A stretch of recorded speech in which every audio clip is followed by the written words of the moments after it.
పోతులూరి వీరబ్రహ్మం గారు వీరి కాలజ్ఞానంలో చెప్పినవి ఎన్నో జరిగాయి, ఎన్నో జరగబోతున్నాయి కూడా. అసలు బ్రహ్మం గారు కాలజ్ఞానంలో ఏం చెప్పారు, 2026 2027లో ఏం జరగబోతున్నాయి, ఆయన రాసిన అసలైన కాలజ్ఞానం ఎక్కడ ఉంది?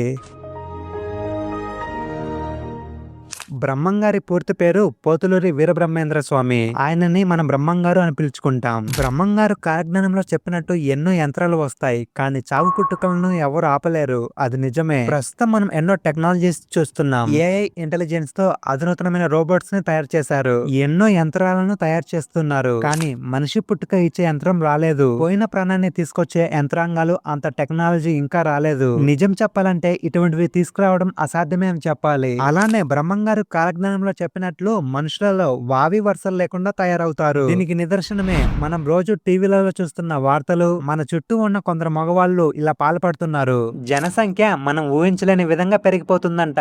బ్రహ్మంగారి కాలజ్ఞానంలో ఎప్పుడో చెప్పారు. దీనికి ఉదాహరణే ప్రస్తుతం జనాభా లెక్కలు ఎంత పెరుగుతున్నాయో మనం చూస్తూనే ఉన్నాం. క్యాన్సర్ వంటి ప్రాణాంతక వ్యాధులకు మందులు కనుక్కుంటారంట.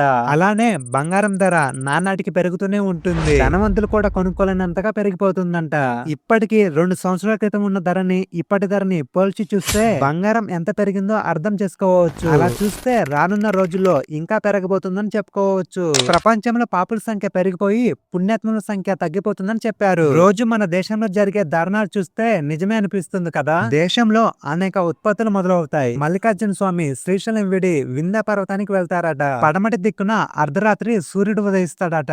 గొప్ప క్షేత్రమైన తిరుమల వెంకటేశ్వర స్వామి ఆలయ సంపదను 6 మంది ఖచ్చితంగా దోచుకుంటారంట. దీంతో ఆ స్వామి వారికి కుడి భుజం అదరడం మొదలవుతుందట. భారతదేశం ప్రపంచంలోనే అగ్రదేశంగా నిలుస్తుందని చెప్పారు. యుద్ధాలు, భూకంపాలు వంటి వచ్చి ప్రపంచం బాగా పాడవుతుందని చెప్పారు బ్రహ్మంగారు. కపట యోగులు మరి బాబాలు చెప్పుకునే దొంగ బాబాలు ఎక్కువ అవుతారని వారి కాలజ్ఞానంలో చెప్పారు బ్రహ్మంగారు. మనం ఇటువంటి వారి గురించి, వారు చేసే మోసాల గురించి వార్తల్లో చాలా సార్లే విన్నాం. భార్య మరియు భర్త ధనం కోసం ఒకరినొకరు వేధించుకుంటారు. ఇలాంటి వార్తలు మనం రోజు వింటూనే ఉన్నాం. అడవి మృగాలు అడవి ప్రాంతాన్ని వదిలి నగరంలోకి వచ్చి మనుషుల్ని బాధ పెడుతుంటాయి. రోజు రోజుకి అధర్మాలు పెరుగుతున్నాయి. కొన్ని ఆలయాలు పూజలు లేక మూతపడతాయి. ఒక ప్రదేశంలో విగ్రహం మాట్లాడుతుందని చెప్పారు. శ్రీశైలంలో పొగమంచు వచ్చి ఆ మహాశివుడు మనుషులతో మాట్లాడతారని చెప్పారు బ్రహ్మంగారు. శ్రీశైలంలో దక్షిణం వైపు కొండ నుంచి రాళ్లు దొర్లుతాయి. అందు కారణంగా భయంకరమైన జన నష్టం సంభవిస్తుందట. యుద్ధాలు జరుగుతాయి. వాటి కారణంగా ఎంతో నష్టపోతుంది మన దేశం. అలానే అధికంగా ఆస్తి మరియు ప్రాణ నష్టం సంభవించబోతుంది. అమెరికాలో ఎన్నో పెద్ద పెద్ద భూకంపాలు వచ్చి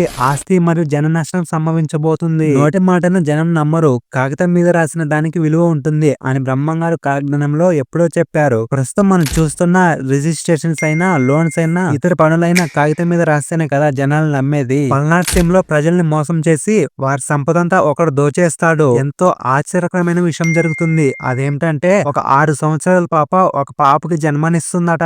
గండికోటలో మందు సామాన్లకి నింపంటుకొని భారీ జన నష్టం సంభవించబోతుందట. కంచర్ల కోట అనే గ్రామంలో కోడి మాట్లాడుతుంది. నెల్లూరు నగరానికి ముప్పు వస్తుంది. అంతేకాదు గత జన్మలో జరిగిన విశేషాలన్నీ 3 ఏళ్ల బాలుడు చెప్తాడు. ఎంతో మంది స్వాములు తామే దేవుళ్ళని చెప్పుకొని తిరుగుతుంటారు. అలానే ఎంతో విచిత్రంగా పంది ఒక ఏనుగుకి జన్మనిస్తుందని చెప్పారు బ్రహ్మంగారు. ఇంకా బ్రహ్మంగారు చెప్పిన జరగబోయే సంఘటనలలో ఇది కూడా ఒకటి. దాదాపు 5000 సంవత్సరాల తర్వాత కాశీలో ఉన్న గంగ నది కనిపించదు అని బ్రహ్మంగారు తన కాలజ్ఞానంలో రాశారు. ఇప్పటికే కాశీలో ఉన్న గంగ నది రోజు ఫ్యాక్టరీలో వదిలే వ్యర్థాల వల్ల కలుషితం అవుతుంది. ఇలా చూసుకుంటే కొన్ని దశాబ్దాలకే అది జరిగే అవకాశం ఉందని చెప్పవచ్చు. ఎర్ర చీమంత వస్తువు ఏనుగంత సమానమై ధనమిచ్చి కొనుక్కోవాల్సి ఉంటుంది. అంతగా ధరలు పెరిగిపోతాయట. అలానే వివాహం తర్వాత కూడా వివాహేతర సంబంధాలు పెట్టుకుంటారని వారి కాలజ్ఞానంలో ఉంది. కులాంతర వివాహాలు ఎక్కువ అవుతాయట. ఇది ఈ కాలంలో బాగా జరుగుతుంది. దేవతల్ని, గురువుల్ని, బ్రహ్మలని దూషిస్తారు. ఇప్పుడు జరుగుతున్న మత గొడవల వల్ల ఒకరి దేవుల్ని ఒకరు దూషించడం మనం చూస్తూనే ఉన్నాం. శాంతవంతులు కోపిష్ఠులు అవుతారట.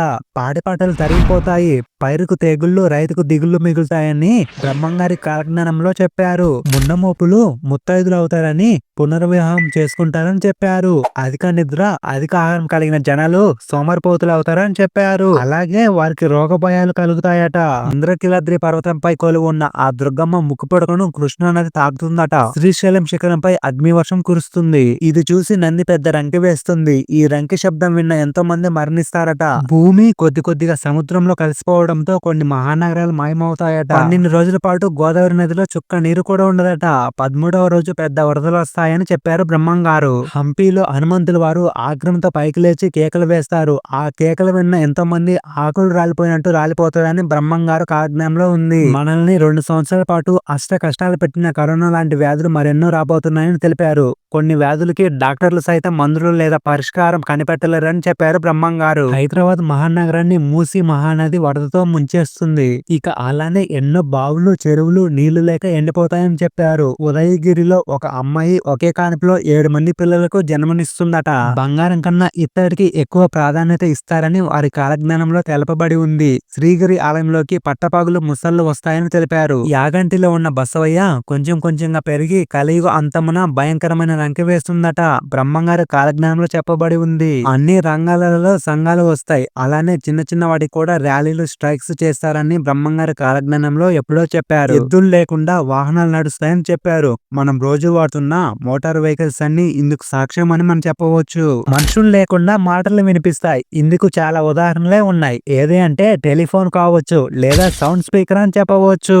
రాజుల పాలన పోయి పరిపాలన ప్రజల చేతికి వస్తుందని చెప్పారు. పాలకులే ప్రజల దగ్గరికి వచ్చి అడుక్కుంటారని చెప్పారు. దీనికి సాక్ష్యంగా ప్రజల వద్దకు వచ్చి ఓట్ల కోసం నాయకులు వస్తున్నారు అని మనందరికి తెలిసిందే కదా. ఒక అమ్మ 16 సంవత్సరాలు రాజ్యం వెళ్తుంది అంటే ఇందిరా గారి గురించి 500 ఏళ్ల క్రితమే చెప్పారు. అలానే ఇనుప పట్టాలపై పొగబండ్లు నడుస్తాయని అప్పట్లోనే ట్రైన్ గురించి చెప్పారు బ్రహ్మంగారు. పొట్టివారైన గట్టివారు దేశాన్ని ఒకరు పాలిస్తారని చెప్పారు. లాల్ బహదూర్ శాస్త్రి గారు ఎత్తులో తక్కువైనా మన దేశాన్ని పాలించారు. ఈయన గురించి వారి కాలజ్ఞానంలో వివరించారు బ్రహ్మంగారు. అడవి మృగాలు దేవాలయాలున్న ప్రాంతాల్లోకి చేరి మనుషులను చంపుతాయి అని బ్రహ్మంగారు ఎప్పుడో వారి కాలజ్ఞానంలో చెప్పారు. అది కూడా జరిగింది. గతంలో అంటే 2023 సంవత్సరంలో తిరుమల ప్రాంతంలో ఈ ఘటన చోటు చేసుకుంది అని మన అందరికి తెలిసిందే. ఇలా ఇంకా కలియుగం గురించి అలాగే జరగబోయే విషయాలు కూడా బ్రహ్మంగారు వారి కాలజ్ఞానంలో వివరించారు. బ్రహ్మంగారు రాసిన కాలజ్ఞానంలో తాళపత్రాలు కొన్ని మనకు తెలిసినా కొన్ని ఇప్పటి వరకు రహస్యంగానే ఉన్నాయట. ఎంతో వింత కదా. అందుకే ఆయన్ని దేవుడు అన్నారు. ఇన్ని దశాబ్దాలు దాటినా ఇప్పటికీ కూడా ఆయన గురించే మాట్లాడుతూనే ఉన్నాం. ఇలాంటి మరెన్నో సంఘటనలు జరిగాయి, మరెన్నో జరగబోతున్నాయి. ఇలాంటి మరెన్నో వీడియోస్ కోసం మన ఛానల్ని ఇప్పుడే సబ్స్క్రైబ్ చేసుకోండి. And see you in the next video.